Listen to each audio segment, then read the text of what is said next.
Hi friends, I just had to put together a quick part 2 from today's little love note from the universe because it when I listened to it I realized I sure made it sound easy to just speak your truth with love, right? And I know, like in my life, it has not always been easy. There's been times when I've had a big struggle when it comes time to speaking the truth. In fact, so much so that my words are freezing my throat, even though I knew what it was that I wanted to say. So I wanted to just draw some cards here to give the universe a chance to show us something else that could be helpful to support this whole self-love mission, because I really do think that increasing self-love helps you manifest more frequently the things that you're waiting for. So first I'm going to draw an archangel card for us, and it is compassion.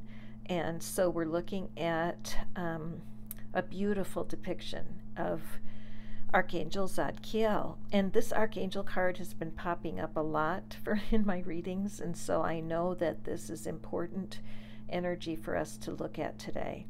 And the first sentence is, soften your heart with respect to this situation and all the people involved, including yourself.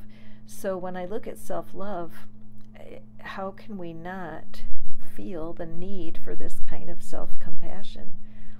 If you were raised in a home that had a little chaos in it, like I was, there was nothing but confusion about how people act when they're supposed to love each other. But what I like about this card, though, is when I look at the light that's coming out of behind him, to me it symbolizes bringing the light out of his head and into his hands. A lot of people who are attracted to my work are people who think too much and overanalyze, and I'm myself included. So I find this very hopeful that part of my energy is getting out of my thinking and into my hands, where I can actually do something with it here in this world right now today, and particularly in just simply enjoying life and having an appreciation, being happier, okay? So I believe this does support the need to speak our truth, but what else does the universe promise us? What if we do start telling a new story about money that's honest, using neutral language? We don't want to terrify anybody, but really getting real. What could be the benefit, okay? And my shadows are changing. I have this little spot of light here to work in. Ooh, I'll put her in the sun. Okay. All right, so now let's see what cards are here. Okay, we have the Six of Pentacles. Excellent card. And I'm not going to say anything till I draw all three of them. Queen of Swords right under Archangel Zadkiel. Love that card. Okay. And then the last one is, oh man, Six of Wands. Victory, victory, victory, success. Okay. The six definitely brings us, I love how the compassion's right in the center of the shadows. This is a beautiful picture. I have to make a screenshot of this.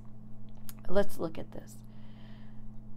Either side of those sixes, which really symbolize success. We have financial success here, and we have manifesting success here with the passion.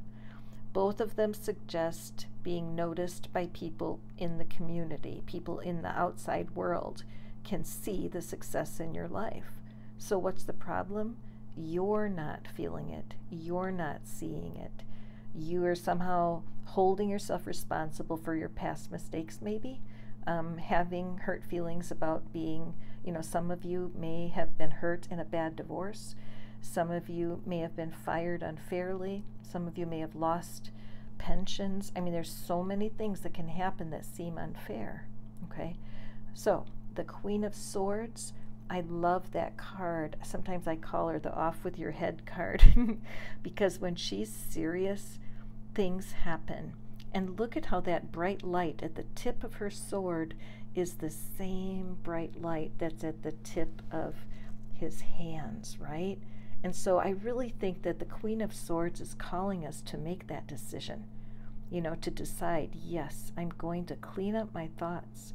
I'm going to be very careful about the story that I want to tell.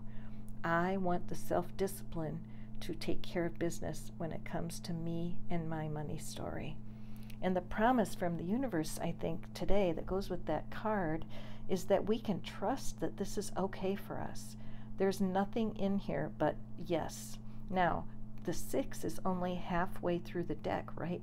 And only halfway through the King, which is full development of the Pentacles and full development of the Wands. But for sure, this is cheerleading and saying, you go, right? And by the way, I have been thinking lately that when it comes to my role in life, in your life, with these manifesting tips, is I'm the cheerleader and the cards are the pom-poms. There is never a negative message that comes out of the cards. The universe is just aching to support you in your mission to make peace about money. So anyway, I hope you enjoyed this little special bonus reading, part 2 today, and go forth and prosper. Please leave any questions or comments you have about manifesting money in the comments below. I would love to see what you're thinking. Have a great day, and we'll see you tomorrow.